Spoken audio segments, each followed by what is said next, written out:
Bonjour, bienvenue dans cette vidéo. J'ai pour sujet aujourd'hui de montrer un petit peu le véhicule de travail que j'utilise quand je dois aller faire mes analyses terrain ou rester sur place. C'est un véhicule que j'ai aménagé petit à petit et j'avais déjà récupéré en super bon état. Voilà, qui avait été vraiment bichonné, donc j'ai fait une super opération. Et donc c'est quelque chose qui pour moi est vraiment devenu indispensable pour arriver à faire ma mission en fait de reconversion de ferme.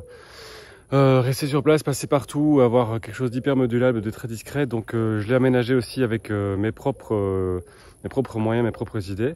Et donc le but c'est de vous faire un petit peu le tour et de vous montrer les quelques astuces que moi j'ai installées, comment je le vis. Après il n'y a rien de forcément révélateur puisqu'il y en a plein qui font des aménagements super. Et comme ça vous donnera un petit peu plus d'idées.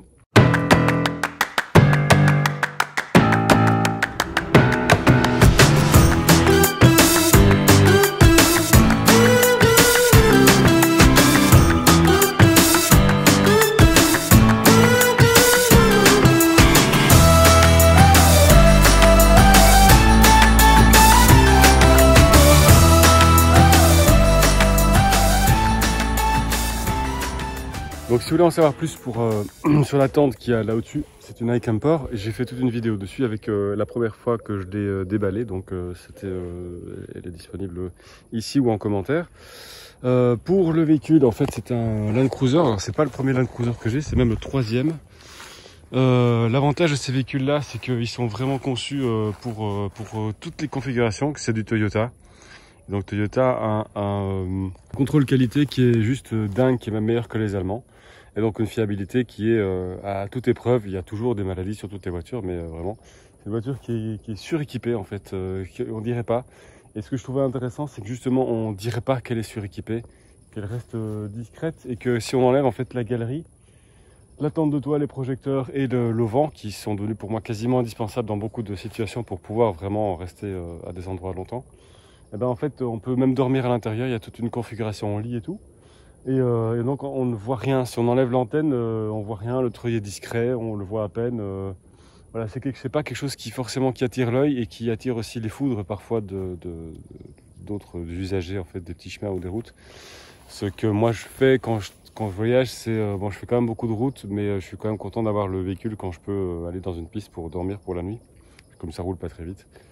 Voilà, niveau conso, ça dépend comment on roule, mais on est à 10, 12, voilà, en étant mollo sur la pédale.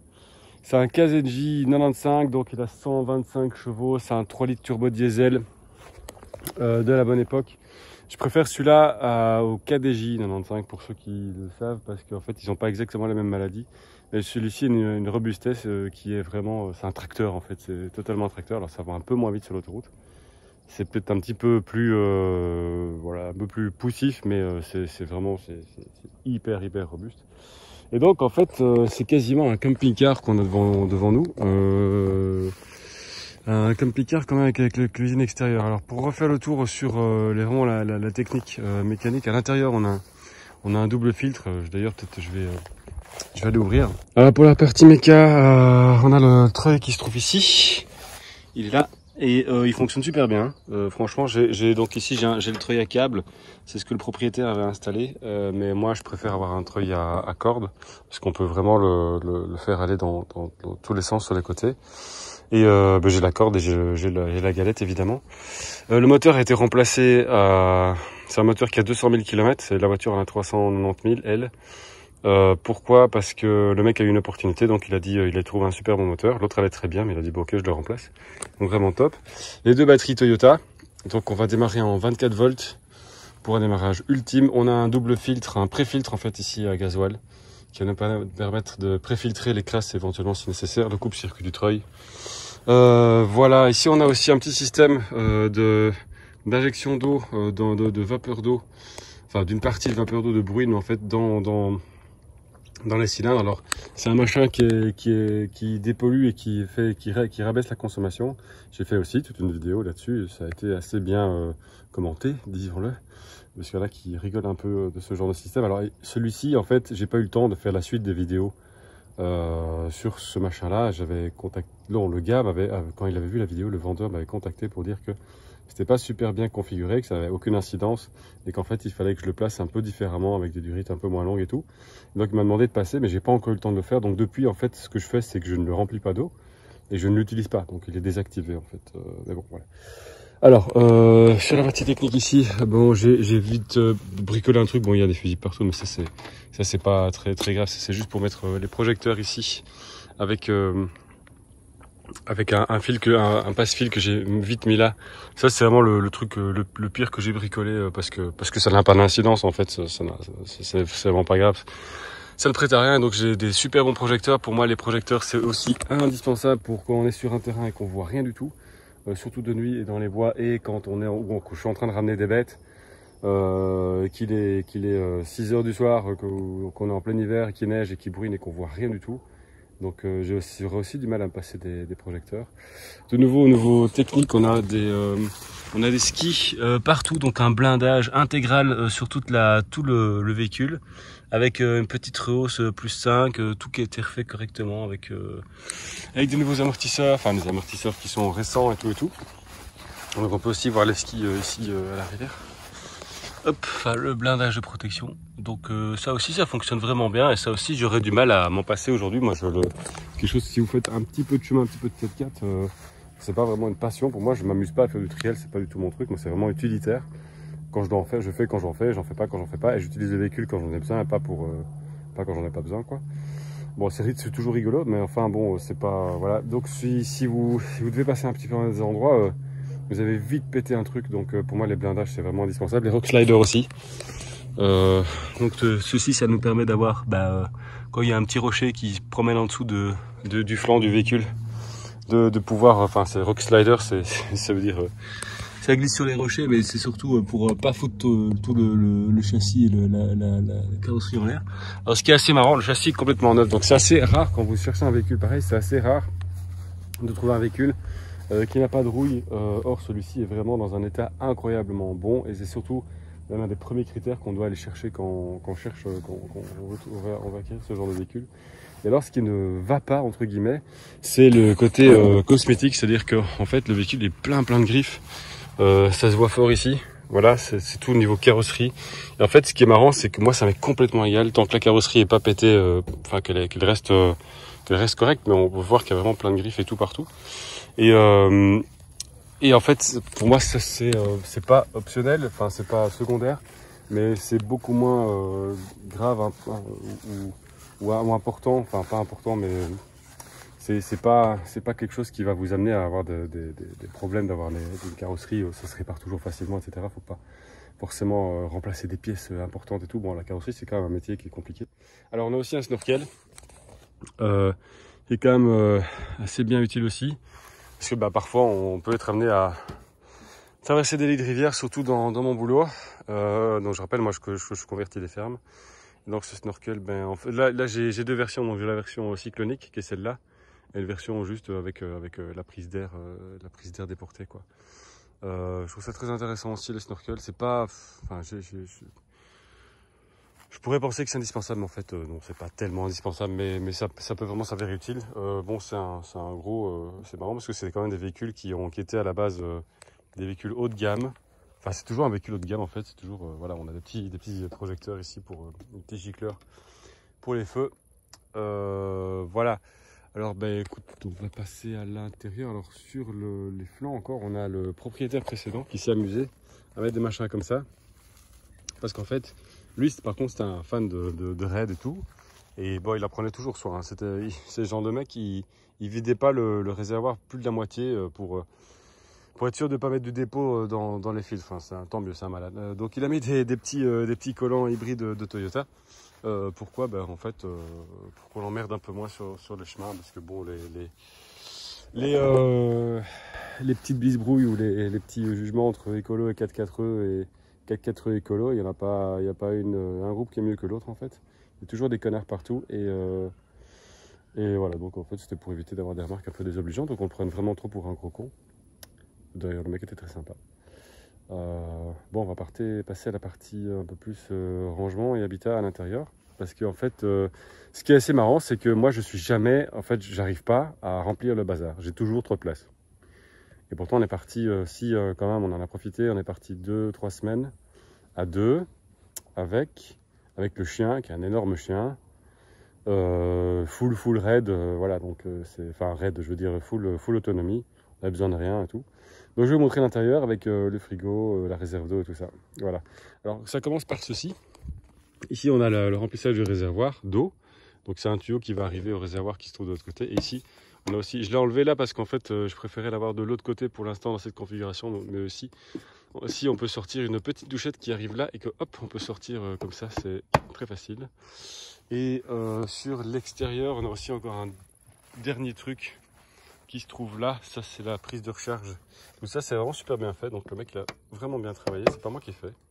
Moi, j'ai continué à améliorer les trucs. Voilà. Et donc, en fait, on a un convertisseur à l'intérieur. Et donc, ça nous permet aussi, d'ailleurs, on le voit dans le moteur, ça nous permet de recharger via le secteur avec une prise européenne type caravane, quoi. Camping, et via l'alternateur. Alors ça dépend des batteries qu'on met, mais là nous on a installé une batterie lithium de 100 ou 120 ampères-heure, et en fait ça tient même par des grosses chaleurs. Le frigo et les charges de nos ordinateurs ou du one wheel qu'on verra à l'intérieur tiennent 4-5 jours sans problème, et pourtant ça tire dessus. C'est super lent à charger, mais voilà, en fait nous on n'a pas besoin de panneaux solaires. Je trouve pas convaincu. Le système panneau solaire, je suis pas très convaincu parce que ça demande tellement d'installation à la con. Et en plus, ça prend de la place. Ça prend de la place de chargement aussi. Enfin, pas toujours, mais souvent, ça demande quand même beaucoup de chipoterie. Alors qu'un bon coupleur séparateur vers une batterie auxiliaire et éventuellement une prise de recharge par l'extérieur, en fait, ça suffit totalement amplement et ça libère beaucoup d'espace et de complexité technique. Alors donc, le coupleur, il est ici. Voilà, il est là, le coupleur. Et donc, il envoie du jus.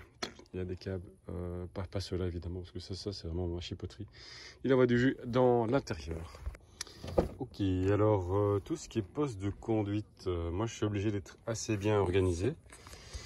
En fait, comme pour tout camping-car ou camper, si on n'est pas bien organisé, ça devient vite le bordel. Et en particulier ici où tout est bien enfin, chaque chose à sa place. Et évidemment, il faut avoir un petit peu l'habitude, mais bon, une fois qu'on l'a, ça, il n'y a pas de problème.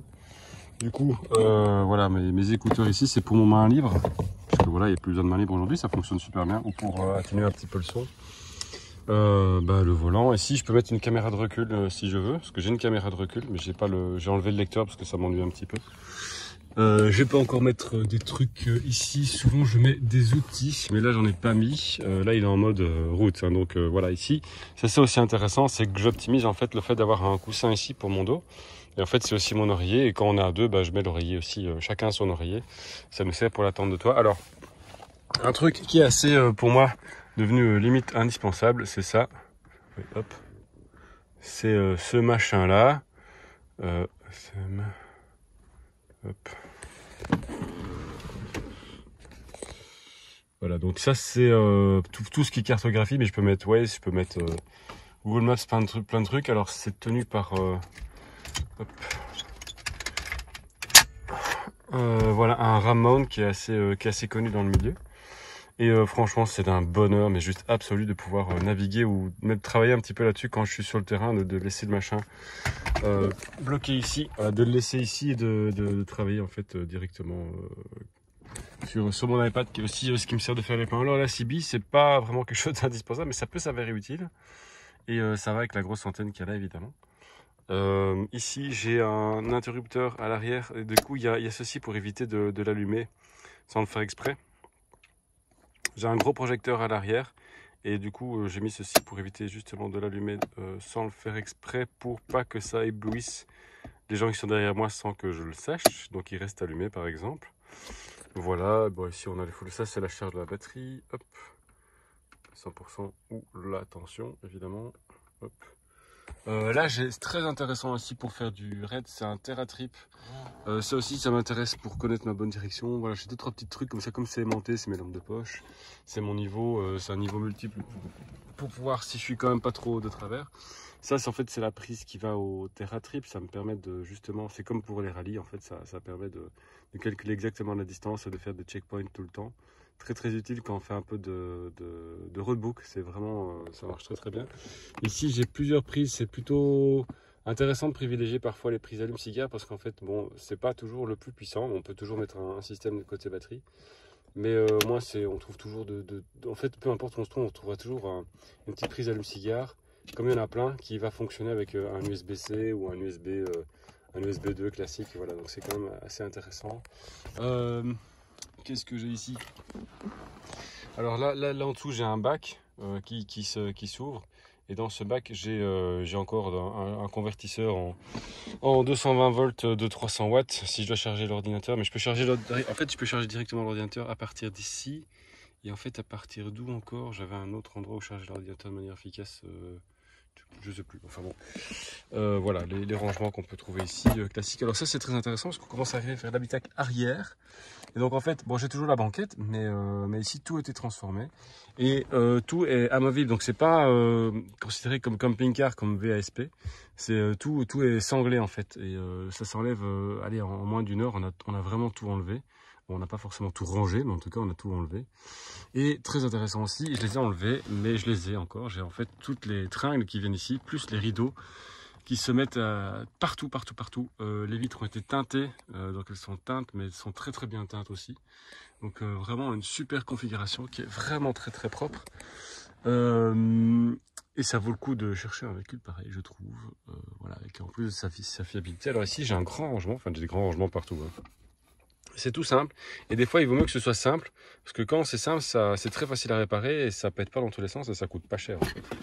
Voilà, ici j'ai des petits ergots pour caler en fait ce petit machin qui peut. J'ai une petite sangle ici pour tenir ce que je mettrai là et pour pas que ça bouge de trop. Là j'ai encore plein de trucs, des accessoires que j'utilise pas forcément qui sont la commande de treuil etc. Mais je peux mettre vraiment n'importe quoi. J'ai une profondeur qui est vraiment importante ici. Hein. Je peux aller très bas, très loin dans le rangement. Il faut pas trop mettre parce que du coup on a vite tendance à mettre du bordel, hop, et ça bouge pas. Hop. Ça c'est pour le poste de pilotage, enfin de conduite on va dire. Allez, maintenant à l'arrière, c'est là que ça devient assez rigolo. Donc ici, pour les vitres, j'ai aussi deux comment on appelle ça, deux ailettes en métal que quand j'abaisse. Quand je remonte la vitre, en fait, l'ailette en métal se met ici avec des aérations. Et donc, en fait, ça, comme la vitre est relevée et que l'ailette rentre parfaitement à la place de la vitre, ça protège. Ça vous permet d'avoir une très bonne aération tout en étant tout à fait protégé et même totalement discret. Personne ne vous voit, quoi. Ça, c'est simplement des petits accessoires pour mettre Enfin, ça, c'est un accessoire pour mettre les accessoires du chien. Parce qu'en fait, il n'y a pas de poche dans les portières ici. Et voilà, alors ça c'est une petite rajoute que j'ai fait vite fait, donc c'est moche, la preuve c'est que je l'ai vite fait, c'est que c'est moche. C'est juste pour pas que le chien il vienne se descendre ici avec sa patte parce qu'il s'étale. Voilà, et donc ici c'est la place du chien qui monte par ici. Ça c'est sa passerelle, donc j'enlève cette passerelle, je fais monter le chien qui en fait a un escalier, donc il a sa passerelle ici. J'ai déjà fait des vidéos là-dessus. Sa passerelle, il arrive en fait sur le premier palier qui est là, avec un antidérapant, et puis il monte sur le deuxième palier qui est là. Il se met et je rabaisse ceci. Donc évidemment tout ceci, hop, juste faire une petite manip.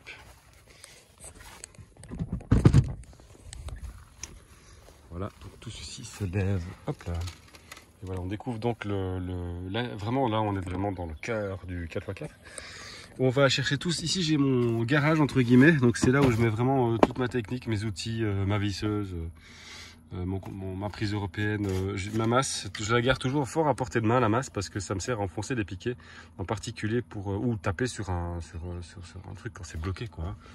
Pour enfoncer les piquets, mais par exemple pas de la galerie, mais de l'auvent qui est ici. Alors je vais enlever ce machin là. Donc je vais enlever la passerelle de mon chien. J'ai donc juste fait un petit étage ici avec un antidérapant. Bah, d'abord c'est très pratique ces antidérapants là parce qu'il n'y a quasiment rien qui bouge. Bon, évidemment quand ça saute, ça saute. Et en plus le chien peut monter ici. Grimper là, passer derrière et j'abaisse. Voilà, là c'est aussi la place, je recule en plus, un peu plus en général. Où je mets le one wheel, c'est ce qui me permet de me déplacer quand je suis à l'arrêt, quand je suis avec le 4x4 quelque part et que je bouge plus. Ici je continue avec la technique puisque bon ça je peux le mettre là en fait, donc je range ça comme un bourrin.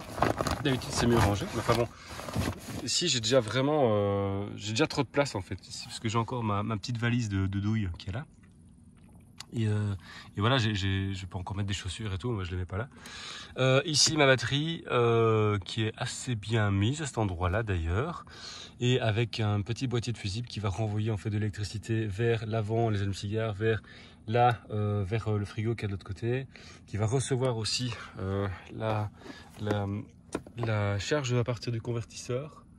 Et voilà, c'est assez bien fait. Et alors en dessous, ici j'ai mon petit compresseur, qui est un petit compresseur T-Max portable qu'il faut brancher directement en coste. Donc c'est pour ça que je l'ai mis pas loin. Ça marche super bien. Et en fait, moi je recommande d'avoir, pour moi, avoir un treuil et un compresseur. Et d'autres petites choses comme ça, quand on regarde sur les forums, il y a toujours la même question qui revient. En fait, moi il faut un treuil, un compresseur, un ou deux bons crics, des plaques de désensablement, désensablage. Et voilà, ça c'est les indispensables pour... ça parfois ça sert parfois qu'une fois, mais la fois où ça sert, on est vraiment content de l'avoir. On va aller de l'autre côté. Alors, il y a un truc important ici, c'est qu'en fait, toute cette zone-ci, moi je l'ai utilisée de cette manière-là, mais cette armoire-ci, je l'ai juste, enfin on voit assez bien que je l'ai bricolé entre guillemets vite fait, mais en fait, ça, c'est un matelas en deux parties. Donc il y a un matelas qui va là, un matelas qui va là, et ça se met en deux parties. Donc ça fait un lit parfait. Si on enlève ceci, si on enlève ça, ce qui est aussi assez rapide. En fait, je peux reconvertir tout directement en lit, je peux dormir dedans. D'ailleurs, c'est comme ça que je l'ai utilisé au début. Il n'y a plus de tente de toit, puis je l'ai ramené comme ça. J'ai dormi directement dans le 4x4, ce qui est vraiment très agréable en fait aussi, de sentir à l'intérieur tout autant qu'en haut. En fait, ce qui est intéressant, c'est que quand on n'a pas la galerie, la tente de toit, les projecteurs, c'est qu'en fait, bon, on voit que c'est pas un 4x4 pour aller chercher les pains au chocolat du dimanche, quoi, mais voilà, ça reste assez discret et c'est pas trop battu, quoi. Bon, là, évidemment, il fait un peu plus préparé, et voilà. Alors, ici, je le coince là pour gagner de la place, en fait, mais je peux encore mettre du chargement ici. Là, j'ai une grosse veste qui est à la fois imperméable, à la fois doudoune, donc je peux faire un double emploi que je cale là. Je mets souvent le PQ ici, avec aussi une petite Yeti qui me permet de... Enfin, une EcoFlow Yeti, c'est pareil. Qui me permet d'avoir une batterie supplémentaire que je charge en permanence en roulant. Comme ça, j'ai une batterie supplémentaire au cas où je suis en déporté ou j'ai pas envie de commencer à tirer sur la batterie. Ça sert toujours d'avoir une sécurité. Voilà, j'ai encore les rangements ici. Alors, et ça, c'est la serviette pour le chien. Donc le chien, évidemment, je l'essuie quand même avant qu'il rentre. Voilà, il y a aussi quelques petits rangements comme ça qui me permettent d'avoir une optimisation plus forte, qui est mettre des sacs, mettre quelques petites élingues, des sangles. Alors ici, j'ai un départ, donc je vais ouvrir en fait. Hop, c'est le même principe que l'autre côté. J'irai même de nouveau rajouter le petit comblement d'espace pour le chien. Là, le frigo, en fait, je devrais enlever ça parce que c'est pas très malin en fait. Mais quoi que le radiateur est là, le ventilateur est là. Parce que le frigo, en fait, il peut aérer correctement, il fonctionne super bien. Hop, voilà. Il fonctionne vraiment nickel, aucun problème, je recommande. On a le réservoir qui est ici, et donc on a le tuyau d'arrivée d'eau quand on le remplit. C'est pour ça que j'ai ceci, qui est avec des prises compatibles un peu pour tout. Ça sert dans plusieurs situations. Et ici, j'ai la pompe. Plop. Voilà, c'est une belle pompe 12 volts qui fonctionne aussi très bien. Alors là-dedans, j'ai un rangement qui est gigantesque, qui est vide en fait, puisque là c'est vraiment la configuration quasiment vide. Mais ici j'ai tellement de rangements, on met de la bouffe, on met la bouffe du chien, on met les sopalins, les essuie-tout et tout. On n'en a jamais fini d'en mettre. Et là c'est un rangement plutôt, enfin j'ai la même chose de l'autre côté. Je vais peut-être y repasser d'ailleurs. Je vais refermer ici. Hop, vous voyez, c'est très simple, pas des vérins à la con dans tous les sens. Donc là-bas, j'ai les rangements confort et camping. Donc j'ai en fait les cales. Je préfère quand même utiliser des cales, c'est plus pratique pour avoir des niveaux. Et en dessous, j'ai tous les fauteuils, enfin pas les transats, mais c'est quand même des fauteuils assez confortables qui se plient en parapluie, mais qui ont quand même un dossier qui s'abaisse. Et ici, j'ai tout ce qui est déplantage. Donc les renvois de poulies, les sangles, les plaques de désensablage qui sont en fait des plaques rondes et dans lesquelles je peux encore mettre des trucs puisque c'est rond, j'ai encore un trou. J'ai la plupart des sangles se trouvent ailleurs, elles se trouvent pas ici. Et alors comme j'ai encore des accroches, là j'ai à plusieurs endroits comme ça, j'ai encore les élastiques les sandaux Rhinorak qui me permettent de raccrocher n'importe quoi ici, un petit accessoire, une serviette pour aller nager, chapin, je sais pas, un sac de course, un chapeau. Et j'ai qu'à le sangler très très vite. Ici, ça me sert à retenir le one wheel qu'il y a là, ou autre chose, hein. Donc ça c'est vraiment, vraiment au choix. Je peux encore ouvrir ces vitres ici. Hop hop hop. Alors, voilà, donc ici j'ai les fauteuils, j'en ai plein, normalement j'en ai 4, 2 petits et 2 grands. Là j'en ai mis qu'un grand. D'ailleurs j'ai encore ceci qui passe au-dessus.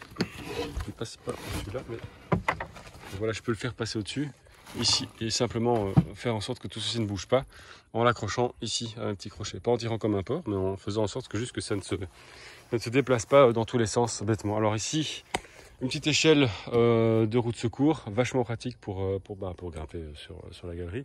En fait, il suffit de la prendre comme ça. Hop. Et voilà, on est tout de suite en haut. Très très pratique. Alors ici, en fait, je l'ai pas mis, mais j'ai un sac Rhinorak avec 3 caisses à l'intérieur. Enfin non, j'ai 2 caisses, une de chaque côté pour faire donner la forme au sac. Et au milieu, j'ai un double sac de couchage Decathlon que je comprime dans le sac. C'est pour ça que c'est intéressant d'avoir un sac mou pour moi. Et donc ça prend toute la place ici. Donc je mets 2-3 accessoires supplémentaires. Mais grosso modo, tout l'espace est pris par ça. Et c'est bon, évidemment, comme c'est un sac et que c'est ouvert et pas sécurisé, je mets rien d'important dedans, quoi. C'est tout des vieilles chaussettes qui me servent à rien, de la cuisine, un petit camping-caisse. Alors ça, c'est la poubelle, évidemment. Ça, c'est le projecteur dont je parlais tout à l'heure. Hop. Voilà, alors évidemment, j'ai aussi ceci. Alors ça s'est décollé aujourd'hui avec la chaleur parce qu'il fait vraiment trop chaud. Donc on a chacun de notre côté en fait. Ici j'ai la table, une table que je peux qui se déplie très facilement. Et donc ça tient très bien là sans problème. Là c'est ma petite serviette nappe de pique-nique. Là on voit que j'ai un petit siège, encore le grand siège. Et là c'est vraiment le meuble. Bon, j'ai fait ça avec les moyens du bord en 2 minutes. J'ai même pas verni, rien du tout. Donc j'ai des filets à l'extérieur.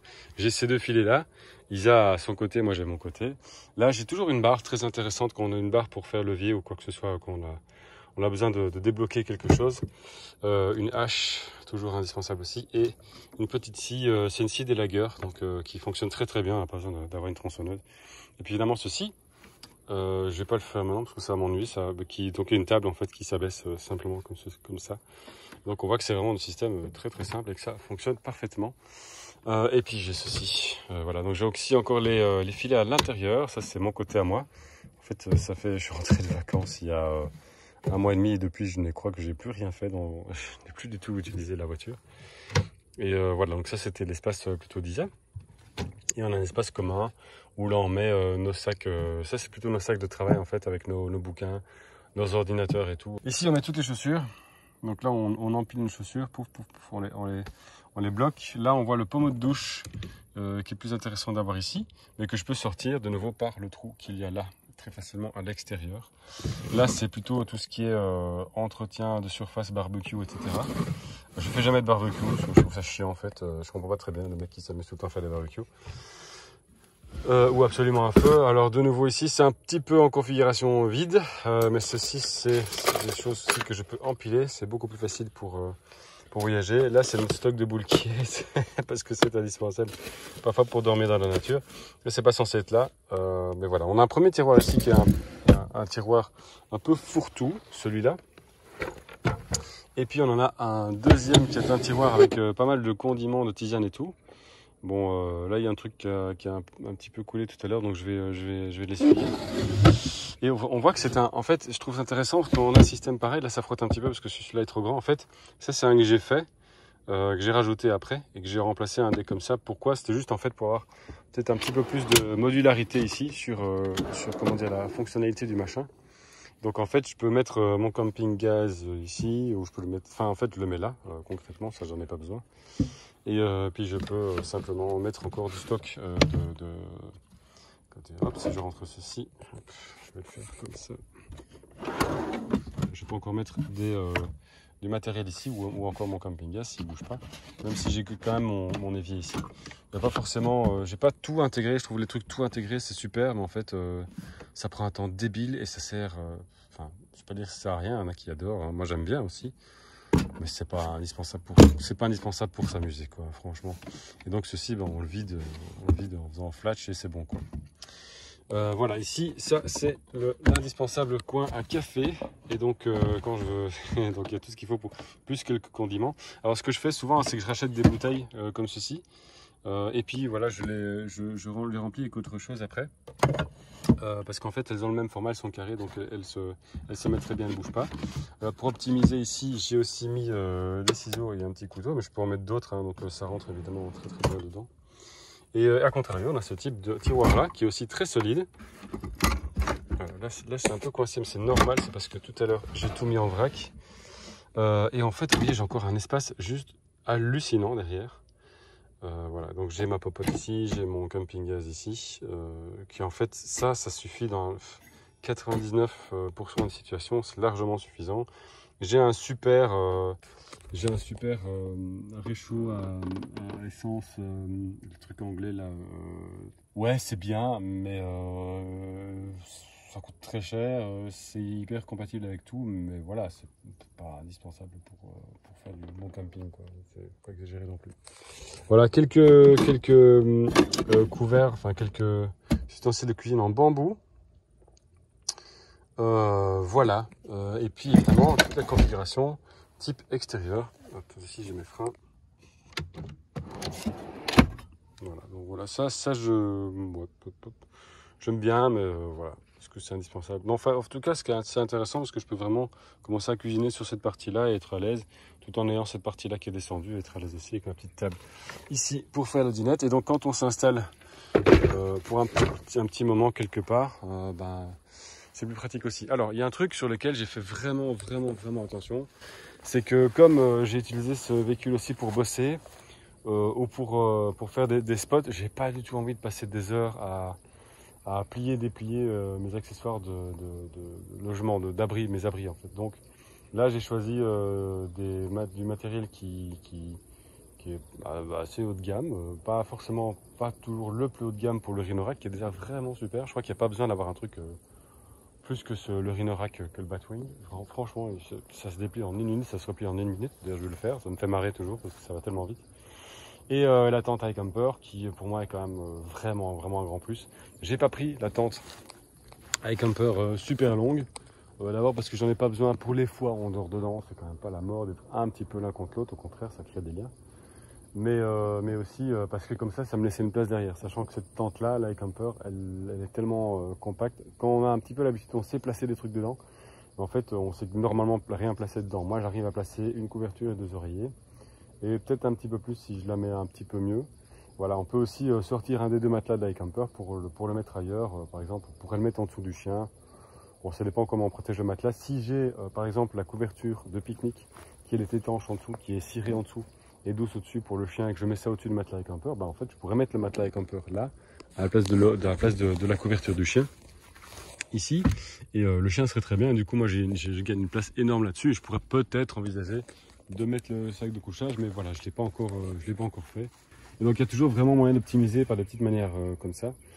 Voilà, est-ce que j'ai oublié des trucs je crois, allez, c'est intéressant d'avoir un véhicule qui est fiable, c'est pas un véhicule qui est fait pour avancer beaucoup, donc c'est pas un véhicule avec lequel on a envie de faire des kilomètres de bitume, c'est plutôt un machin qui va aller dans les sentiers, les petits chemins, qui va permettre d'accéder à des endroits, qui permet de tracter en fait des charges assez importantes, parce que ça m'arrive de tracter 3-4 taureaux avec une bétaillère derrière, donc c'est vraiment très polyvalent comme véhicule pour moi.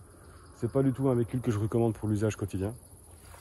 Pas du tout, parce que d'abord ça consomme plus qu'un véhicule normal, c'est pas indispensable. Même maintenant avec la dépollution, je trouve ça intéressant quand même comme système assez simple. Il y a aussi l'hydrolyse qui fonctionne assez bien sur pas mal de véhicules. Alors il y a toujours les forums qui s'enflamment sur ce genre de technique, mais bon, ça a quand même l'air de fonctionner, donc pourquoi pas. Je vais peut-être essayer l'hydrolyse parce qu'en fait, pourquoi je vais essayer l'hydrolyse? Parce que ça a encore un meilleur rendement. Et comme j'ai un camion, donc j'ai un poids lourd 4x4 type Dakar, que là je vais vraiment aménager pour rester. Enfin, ça fait 2 ans que j'essaie de l'aménager, mais il y a un gars qui devait me le faire pour moi qui a fait n'importe quoi, qui a juste rien fait du tout en fait. Donc j'ai un gros délai dans la vue, et donc là par contre c'est vraiment ce sera ma seconde maison. Comme on est semi-nomade en fait avec ma femme, donc elle a un bus. Donc un gros bus, hein, un machin de 12 mètres sur 2,50 sur 3,60. Donc c'est un appartement quoi, quasiment double étage. Les gros cars de tourisme. Et puis moi j'ai l'autre camion. Alors de nouveau le but c'est pas forcément de se déplacer beaucoup. Mais ça on fera encore des vidéos en commun là-dessus parce que c'est un sujet qui nous a beaucoup occupé pendant des années. On adore l'habitat léger, l'habitat nomade.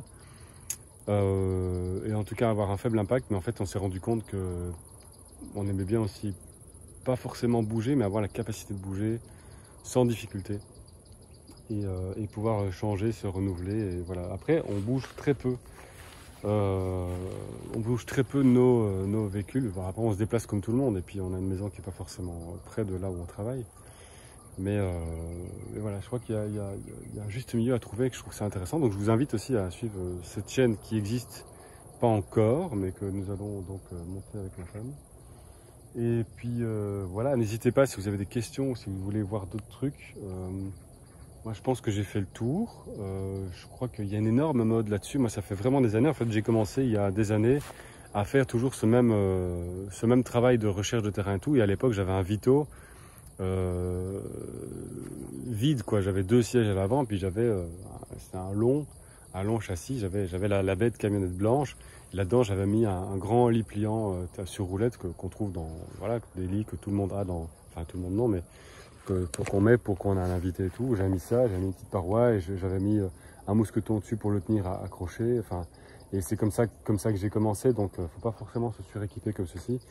C'est vrai qu'au fur et à mesure, quand on a un petit peu de budget ou quoi, on commence à acquérir plus de matos et essayer de se faciliter la vie, parce que bon, le Vito en propulsion en blanc, sans rien dedans, avec juste un petit bidon et puis son lit pliant, mais franchement j'ai des super bons souvenirs.